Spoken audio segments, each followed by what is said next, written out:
No points for guessing why win the Himalayas. Of course, to finally ride the all-new Himalayan 450. And this is truly an all-new motorcycle because Royal Enfield have left no stone unturned to finally equip this with all the components required so that can live up to the potential, the massive potential which the Himalayan 411 gave us a glimpse of. So let's first start with the heart of the matter, which is the new 452cc engine. Now this is the lightest, most powerful engine, most powerful single that Royal Enfield has ever produced.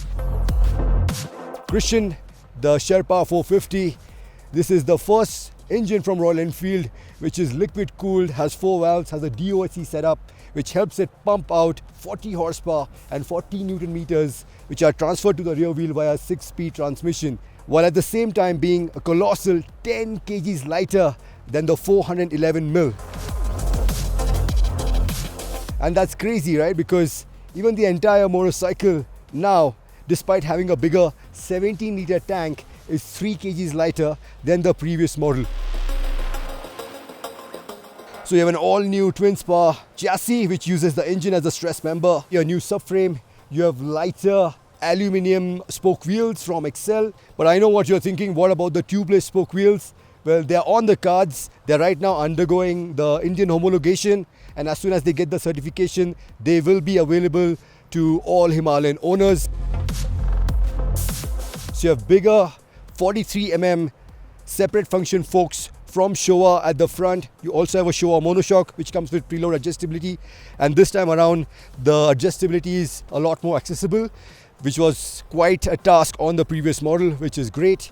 You also have 200mm travel at both at the front and the back, which means that you have 20mm more wheel travel compared to the 411. That's mainly down to the shock having been moved further up, as you can see, and that has also allowed Royal Enfield to extend or increase the ground clearance from 220 on the previous model to 230mm. And because of that, the seat height has also increased from 800mm to 825mm in the stock setting. But fear not, because Royal Enfield is offering a lower seat which is 805mm, and even the stock seat you can bump it up to 845mm, which means that you're looking at a motorcycle which is designed to fit people of all shapes and sizes. And on the tech front, you get ride-by-wire throttle, you get 2 different riding modes, you have the ability to switch off the rear ABS, and the most important party trick here is the whole new Tripper Dash, which for the first time ever allows you to screen your Google Maps from your phone straight onto the dash using the Royal Enfield app. I'll of course be talking more about it and showing you when I'm riding the motorcycle, but yeah, that's the Himalayan 450 for you. As you can see, it has been changed dramatically, shows a lot of potential, and I for one cannot wait to see how it does on the road.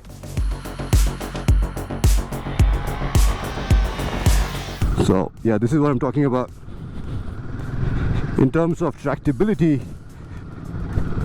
and bottom end torque, this definitely loses out to the 411. I know it's not a fair comparison, but we are so used to the old engine chugging along. You could easily ride in the 3rd gear at this pace, at this RPM on the old bike easily. On this one, with the new engine configuration with the 4-valve DOHC, this new engine loves revs. I mean, you still have a lot of torque available lower down, which is why I was kind of expecting to have a little more poke lower down, but this thing actually really gets going only after 2700 RPM. So you need to get used to that. You need to see what I mean. You need to keep that in mind, that you need to keep the revs high a little bit to get the most out of this engine. So in terms of tractability, yeah, good chance in the city to chug along. You will not be able to ride in the 3rd gear but the 2nd gear. It's important to know that we're up in the mountains, so even though this makes 40 PS and 40 Newton meters of torque, you don't have that much power and torque available. you're only functioning at about 70%. So look at about 28 PS and 28 Newton meters of torque. That is what we'll get to experience here up in the mountains, which again is a good test. But yeah, you will not be able to experience the full fury of this motorcycle. But already, as you can see, this engine has a much stronger top end. And is strong right up to its rev limit, which feels weird honestly, especially because you're riding a Himalayan and you're used to riding the Himalayan using the torque and not the top end. But watch this thing go. And complementing this top end is also the strong mid-range, because you have a solid 90% of the torque available from just 3000 RPM. So in normal conditions, that's 36 Newton meters available from just 3000 RPM. So once you get this engine spinning after 3000 RPM, it is really strong.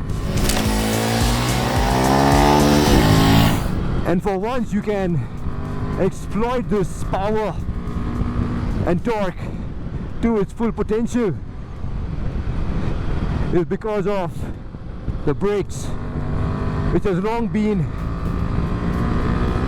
the Achilles heel of this motorcycle. Now watch this. Going into a corner, there's no way, 100 kilometers an hour entering a corner. Wow, look at the brakes. Phenomenal. This is mainly down to the sintered pads, which RE have used for the first time to complement the bigger 320mm disc, which really allow you to drop anchor in a hurry. I also like the feel of the brakes. It's quite progressive. Some of that credit also goes to the Seat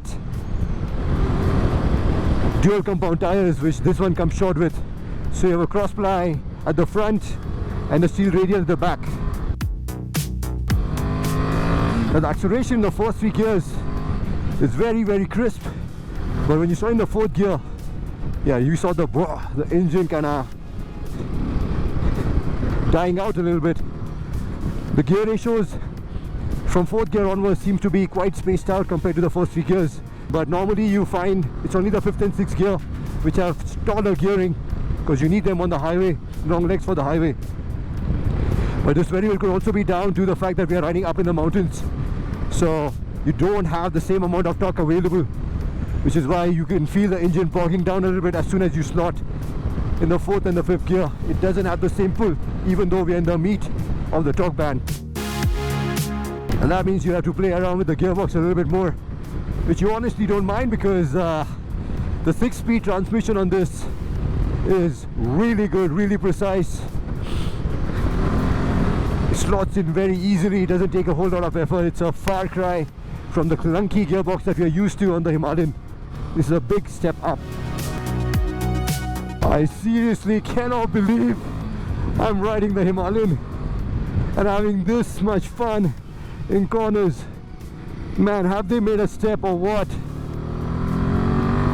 This is phenomenal, and this has a lot to do with just how good the suspension is. So already you could notice, even under braking, the amount of support which you have. Even with the long travel suspension, the bike doesn't dive in like you expect it to. So you have really good support in when you're braking really hard, and at the same time, when you're in the corners, it feels rock stable. And I was not very sure how it's going to handle. I thought for sure the agility would go for a toss, especially with the wheelbase now being 40 millimeters longer. But I don't seem to have too much trouble throwing it in corners. Like you can see, it's plenty agile, also because you have the leverage of this wide handlebar. Another reason why you feel really planted even when you're at full tilt in a corner is because of the clever stuff that they've done with mass centralization. So even in these slow speed corners, because most of the mass is situated lower down and closer to the center. You have a really good feel. The way it tips into corners is very, very progressive, which is exactly what you want. Gives you a very good connection with what the front end is doing. And the tires again really shine through here because you have really good feel from the front end.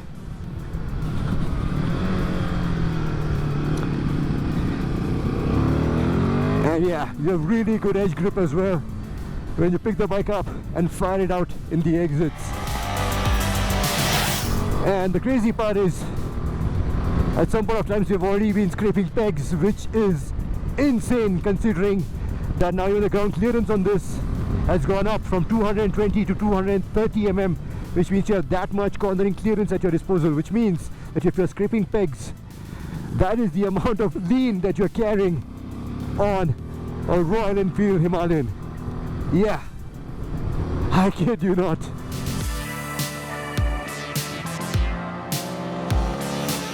That's when you really start appreciating the ergonomics as well.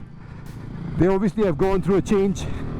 The bike is a lot longer, so in terms of the riding ergonomics, the handlebar now sits about 30 mm further ahead from you and is slightly taller. But I think more than anything, this has actually made the Himalayan a lot more comfortable, a lot more roomy. I also love the seats in terms of the new design, and they definitely seem much better equipped in terms of padding for the longer hours in the saddle.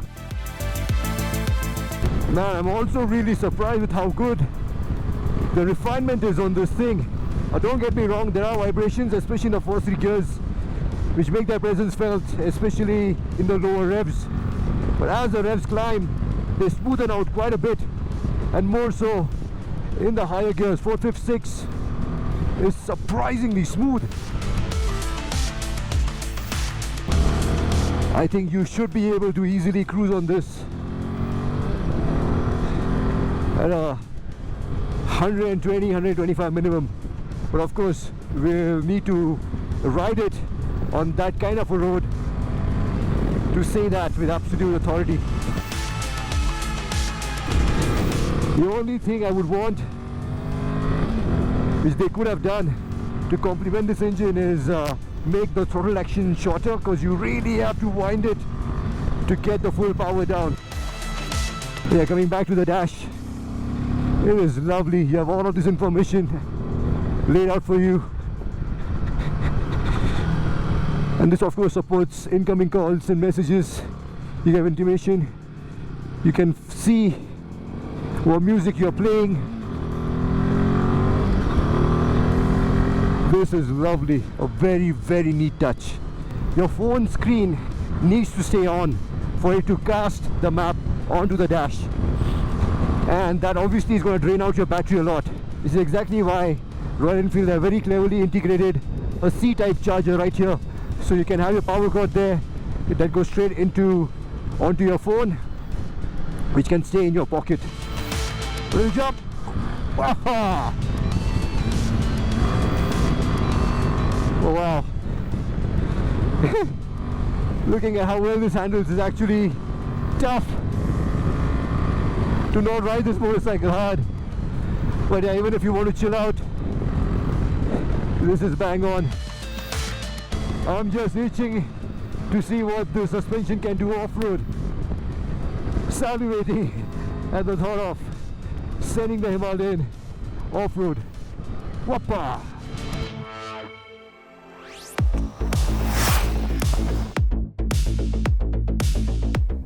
Look at this place. And one look at the bike, and you know that a lot of fun was had. I am honestly at the loss of words. Enough words to praise the suspension on this. I mean, I'm blown with the fact that the same suspension setup which was working so beautifully on the road, allowing you to crank the bike all the way over till you're scraping your pegs on a Himalayan. Then you come here, you hit this terrain, really rocky, throws everything at you, and the same exact setup works beautifully. just absorbing everything in its wake.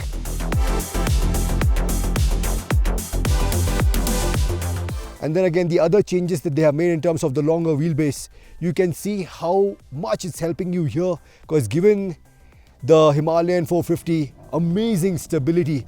So even when the rear is coming around, moving all around, when you're locking the rear, it comes around very, very progressively, very linear. So you have more than enough time to adjust and to hold on to the bike.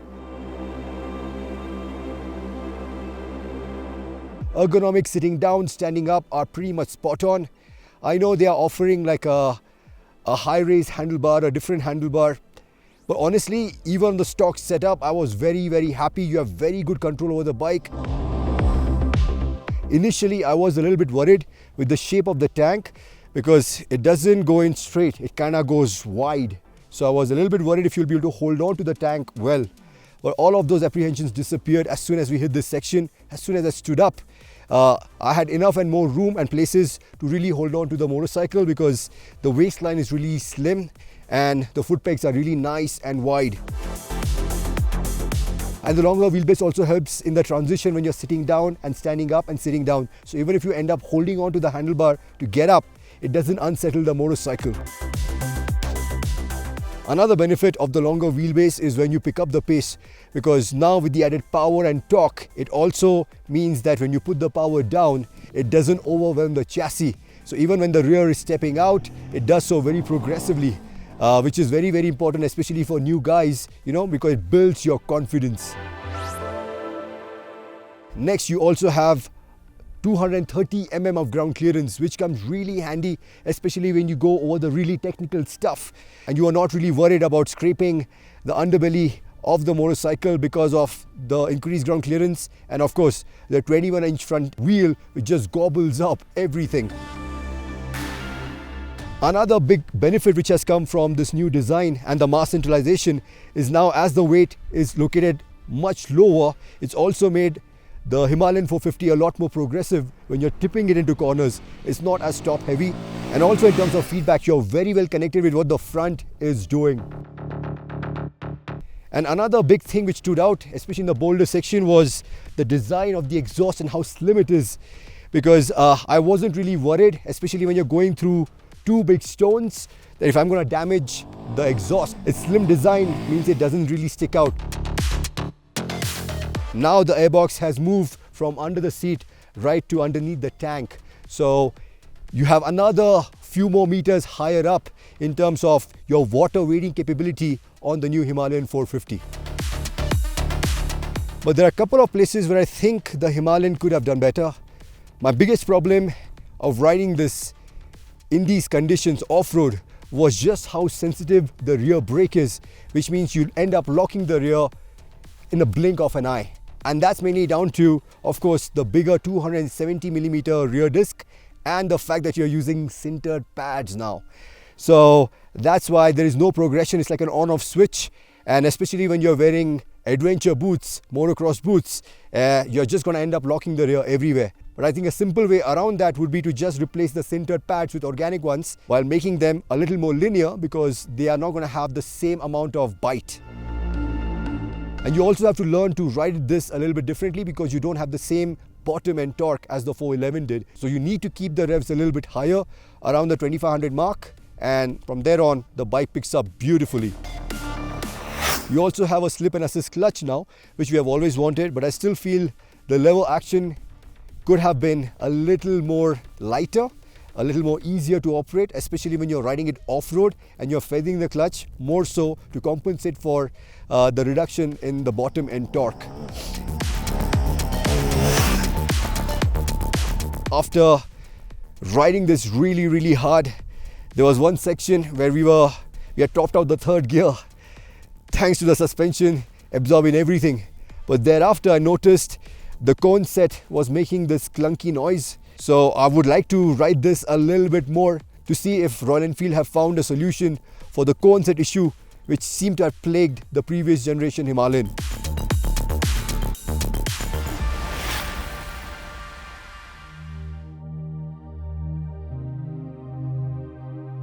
But to summarize, I'm leaving the Himalayas incredibly impressed with the Himalayan 450. I mean, it would be a gross understatement to even compare this with the 411, considering the massive stride it's made in every possible scope. Yeah, whether it's your suspension, whether it's the engine, whether it's the braking, whether it's the ergonomics, whether you're riding off-road, whether you're riding on the road, it is so much superior in every possible way. But having said that, there's still a lot of questions which still need to be answered. I would love to ride this back home closer to a sea level to understand what the engine really has in store for us, what it feels like to tap into the full 40 Newton meters and 40 horsepower, and how that affects the heat management, because that we have not been able to test here in these really chilly conditions. And that would also give us a little more understanding of how stressed the engine really is, especially when you're riding at full chat. If the mechanical clutter is still there, if the valve clearance issues crop up as frequently as they did on the previous motorcycle. But finally, we have a Himalayan which is now a complete package. It checks all the right boxes other than the one which is still missing, which is the pricing. We still don't know it. It's probably going to be unveiled most probably at Motorverse. So it's going to be a long, tedious 3-week wait to find out how much this is going to put us back by.